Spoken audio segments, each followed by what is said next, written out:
Howdy team, happy Thursday. I hope y'all are having a great day. As you can see, we have hung your stockings up here in the loft, and we are terribly excited to, among other things, honor you guys this coming Wednesday at the Christmas party. And so I really hope you can make an effort to be here for that. That's from 6:30 to 8:30. We'll feed you and have a good time, and you'll end up with some gifts out of the deal too.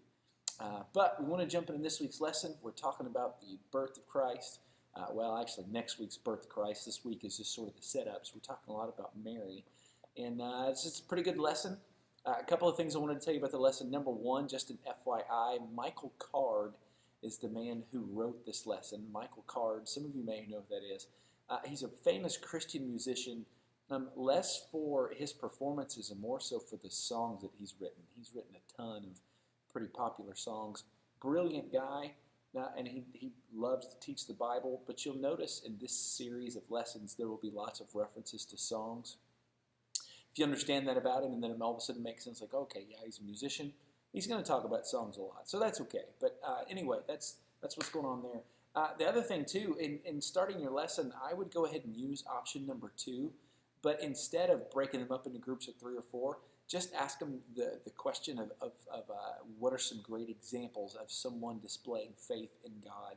But don't just ask for biblical examples. Ask them for examples that they know of in their lives. Maybe it's a family member or somebody else that they've seen stepping out on faith. Because both of those are really, really helpful to look at other biblical examples, but then just to see real-life examples too. So I like this lesson, and I really like the phrase, do you have the faith of a teenage girl? Mary would have been somewhere between the ages of 14 and 18. Chances are really, really good it was closer to that 14 time range when this was going on in her life, which is crazy to think about. And I want our girls in particular, but really all the students, to just sort of ponder that for a little bit. I want you to imagine if God came to you and said, hey, not just you're going to get pregnant, you are pregnant right now. The boys would flip out on that, obviously, but our girls in particular, like that's heavy. And naturally, there's going to be a lot of questions, again, especially for our young ladies who are, in fact, virgins. There's going to be I don't understand, how did this happen, which is how Mary responded, and I want the kids to see, like, it's okay to ask God questions, and it's okay to tell God, like, I don't understand, because God joyously continues to give us information. Not always the information we're looking for, but He gives us information. But the other thing we want them to catch, too, is this is a big deal and how Mary responds to God's calling on her life. And He's not asking a small thing of her, not only to already be pregnant, but to be pregnant in this culture and not be married is a huge deal. There's a very real possibility that people are going to be calling for her life, to be stoned because of this act on her part. But even if they don't stone her, chances are really, really good, just for her entire life, people are going to look poorly upon her. There goes Mary. That's that girl that she got pregnant before she got married. That whore. That's how we'd say it in Texas, right? You enunciate all the letters in the word whore.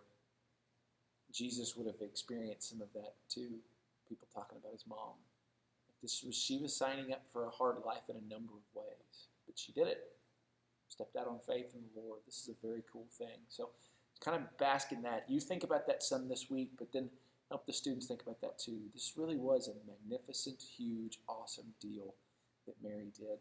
I would not skip verses 39 through 46 when she goes to when she goes to visit Elizabeth. Don't jump that, because when it jumps into Mary's song of praise, it makes that much more sense that, oh, okay, that happened after she visited with Elizabeth, who, by the way, wow, Elizabeth is really old and she's pregnant. Wow, God really does do miracles. Wow, I really am pregnant. Holy cow, look what God did for me. And then she writes this beautiful song. It's a pretty magnificent thing. So think about that some too. I would not miss the fact that Luke is the one who's writing this, and Luke is a doctor. I bring that up just to simply say that Luke is a doctor, and he didn't bat an eye at the concept of a virgin birth. Now, he was a historian, so he would have investigated that. But as a doctor, that didn't faze him, and so that shouldn't trouble us nearly as much as it maybe some of us does. And then the last thing I would say, too, kind of coming back to the music angle, I think this is a big deal. we don't tire of songs very easily. In fact, we listen to songs over and over and over and over and over and over and over again. And then 20 years later, we come back to those songs because we still really like them and they're still significant to us. We don't tire of songs very easily. And so we shouldn't tire of this amazing story either. This is a big deal. What Mary says and sings about the Lord is a big deal. But just the fact that God came to us in this fashion and did this incredible miracle is a huge deal. So we shouldn't get tired of it either. Guys, I love y'all. Can't wait to hang out with you on Sunday. We'll see you soon. Merry Christmas.